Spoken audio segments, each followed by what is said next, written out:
नमस्कार, मैं हूं राज पाठक और आप देख रहे हैं बुलेट न्यूज़ टीवी। देश में सीए लागू हो गया है, उसके बाद से लगातार विपक्षी दलों की नींद उड़ी हुई है। पीएम मोदी ने ऐसा चाल चल दिया जिसके बाद से विपक्षी दल एक साथ क्लीन चिट हो गए। यहाँ तक कि सीएम नीतीश, जो कि अब एनडीए का हिस्सा हैं, वो भी अब पसोपेश की स्थिति में है। आखिरकार इसका समर्थन करें कि इसका विरोध, इस स्थिति से अभी तक उबर नहीं पाए नीतीश कुमार, जो लगातार इन मुद्दों को लेकर के वो हमेशा से इसके खिलाफ रहे हैं, इसकी खिलाफत करते रहे हैं। अब ऐसी स्थिति बन गई है कि अब इस पर न कुछ बोल पा रहे हैं, न इसका समर्थन कर पा रहे हैं, न इसे लेकर के विरोध ही जता पा रहे हैं। आपको जानकारी है कि सीए जब लागू हुआ तो उसमें कई ऐसे मामले सामने आए जिसमें यह कहा गया है कि सीए के माध्यम से 3 देश, जो कि बांग्लादेश, अफगानिस्तान और फिर पाकिस्तान, यहाँ से आए हुए 6 धर्म के लोग, जो शरणार्थी हैं, हिंदू हैं, ईसाई हैं, सिख हैं, बौद्ध हैं, पारसी हैं, ये 6 धर्म के लोग यहाँ पर आएंगे, जो आ चुके हैं 14 तक, उनको अब नागरिकता दी जाएगी। इसमें मुस्लिम समुदाय को अलग रखा गया है। हालांकि जब आप दस्तावेज देखेंगे तो उसमें इस तरीके का कोई वो नहीं रखा गया है या वो पॉइंट नहीं दिया गया है कि आखिरकार मुस्लिमों को इससे क्यों जो है वंचित किया गया। लेकिन ये तर्क दिया जा रहा है वर्तमान सरकार के द्वारा कि चूंकि ये तीनों जो देश हैं वो आपको मुस्लिम आबादी वाले देश हैं, ऐसी स्थिति में वहाँ से जो लोग यहाँ आते हैं शरणार्थी के तौर पे, हिंदू हो गए या फिर अदर जो भी धर्म के लोग हैं, 5 धर्म के लोग, वो अगर आते हैं तो वो वहाँ पर से किसी तरीके से प्रताड़ित होकर के आते हैं या कोई मजबूरी में आते हैं, तो इसलिए उन्हें यहाँ पर वो दिया जाएगा। मुस्लिमों को क्यों नहीं दिया जा सकता? क्योंकि वो जो कंट्री है वो मुस्लिम बहुल इलाके हैं, वहाँ के जैसे पाकिस्तान है, बांग्लादेश है, अफगानिस्तान है, वो पूरी तरीके से अपने आप को इस्लामिक कंट्री कहते हैं और इसीलिए ये जो है वर्तमान सरकार के द्वारा किया जा रहा है। लेकिन इसे आने के बाद, इसको लागू करने के बाद जो है अब देश की स्थिति भी बड़ी गंभीर बन गई है। जो विपक्ष के तमाम नेता हैं उनका ये आरोप लगातार लग रहा है। कांग्रेस ये कह रही है कि चुनाव से ठीक पहले अचानक से सीए लागू करना कहीं ना कहीं मुद्दों को भटकाने की कोशिश की गई है।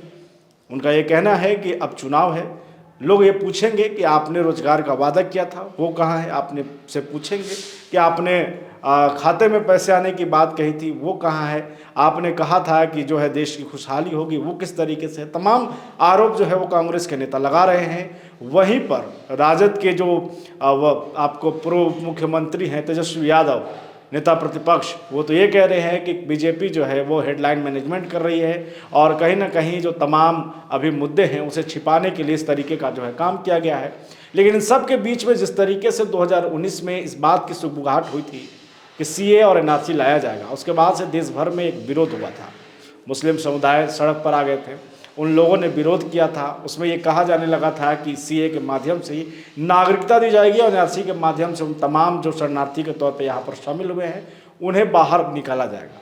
यानी साफ कहने का मतलब था कि जो भी बांग्लादेश, पाकिस्तान और तमाम लोग उस जगह से आए हुए हैं जिनके पास वाजिब कोई कारण नहीं है, जो हिंदू नहीं है, जो बाकी के जो शामिल किया गया धर्म समुदाय है वो नहीं है, तो फिर उन्हें यहाँ से निकाला जा सकता है। इस तरीके की बातें आ रही थी।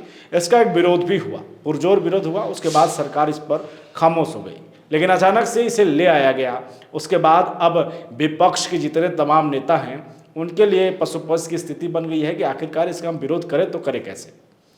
पीएम मोदी ने चाल ऐसा चल दिया जिसके बाद ये स्थिति बन गई कि अब इसका विरोध अगर करेंगे तो फिर ये 80% जो हिंदू बहुल इलाके हैं, मतलब देश में 80% जो हिंदुओं की संख्या है वो हमसे नाराज़ हो जाएगा। कांग्रेस की चिंता ये है कि अगर सीए का समर्थन करते हैं तो जो हमारा कोर वोट कहा जाता है मुस्लिम समुदाय, वो हमसे नारुष्ट हो जाएगा, नाराज़ हो जाएगा और उसके बाद ये वोट बैंक कहीं ना कहीं तब्दील दूसरे में हो जाएगा।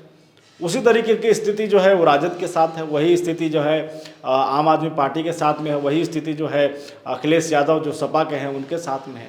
अखिलेश यादव भी इसका विरोध कर रहे हैं, ट्वीट करके कह रहे हैं कि जिस तरीके से इस वक्त लाया गया है वो सही नहीं था। वहीं पर अरविंद केजरीवाल भी ट्वीट करके ये कह रहे हैं। इन सब के बीच में अब चूंकि ये विपक्ष के नेता हैं तो ये तो समझ में आता है कि विरोध करे या न करे वो सामने आएगा। लेकिन सीएम नीतीश कुमार जब इस बात की सुगबुगाहट हुई थी तब से विरोधी थे। इस बात की वो खिलाफत करते रहे हैं कि सीए एनआरसी की बात जो है वो इस वक्त नहीं होनी चाहिए, और अगर होनी भी चाहिए तो इसमें जो है ये धर्म विशेष का जो सरकार लेकर आई है वो नहीं होना चाहिए। अब नीतीश कुमार एनडीए के साथ हो गए हैं, और एनडीए में आने के बाद अब उनके पास ये चारा बच नहीं रहा है कि अब वो बोले तो बोले क्या। सीए का समर्थन करते हैं तो फिर उनका जो एक वोट कहा जाता है जिसके लिए वो खड़े होते हैं वो गड़बड़ हो सकता है, उनको नुकसान होगा। और पक्ष में जाते हैं तो फिर बीजेपी का समर्थन करना, एक बड़ा तबका का नाराज करना। तो इस स्थिति में अब उहापोह की स्थिति में नीतीश कुमार भी आ गए हैं, तमाम विपक्षी दल भी आ गए हैं, और ये माना जा रहा है कि जो आरोप उन पर लगाया जा रहा है सरकार पर कि उन्होंने एक हेडलाइन मैनेजमेंट कर ली, दिख भी रहा है। आप मान के चलिए कि विपक्ष के पास इस वक्त जो है इन चीज़ को डिफेंड करने का, इन सब चीज़ों को डिफेंड करने का जो है मुद्दा नहीं है। और अब ये मानिए कि नीतीश कुमार भी अब उस स्थिति में पहुंच गए हैं कि हम इसके बारे में क्या कहें। बीजेपी की जो ये चाल है, या यूँ कहिए कि जिस तरीके से उन्होंने ये फैसला लिया, सीएम जब ये गृहमंत्री अमित शाह ने जब इस तरीके का फैसला आया तो उन्होंने कह दिया कि हमने 19 में वादा किया था कि हम इसको लाएंगे, वो ला दिया है। उन्होंने कहा था 370 हटाएंगे, हटा दिया है। तो वो अपने वादों को इस तरीके से जनता के बीच ले जाना चाह रहे हैं, और ये मान के चला जा रहा है कि जो लोकसभा का चुनाव होने वाला है वो राम मंदिर, सीए, 370 इन तमाम मुद्दों के इर्द गिर्द ही घूमता दिखेगा। बीजेपी की वो इसमें कहीं ना कहीं जीत दिख रही है, और इसी भरोसे वो 400 का आंकड़ा पार करने की बात कर रहे हैं। लेकिन इस बीच विपक्ष के तमाम नेता के पास अभी फिलहाल के लिए मुद्दा नहीं है जिसे वो डिफेंड करें। नीतीश कुमार की स्थिति भी फिलहाल वही बन गई है। फिलहाल इतना ही, बन रही हमारे साथ, देखते रहिए बुलेट न्यूज़ टीवी।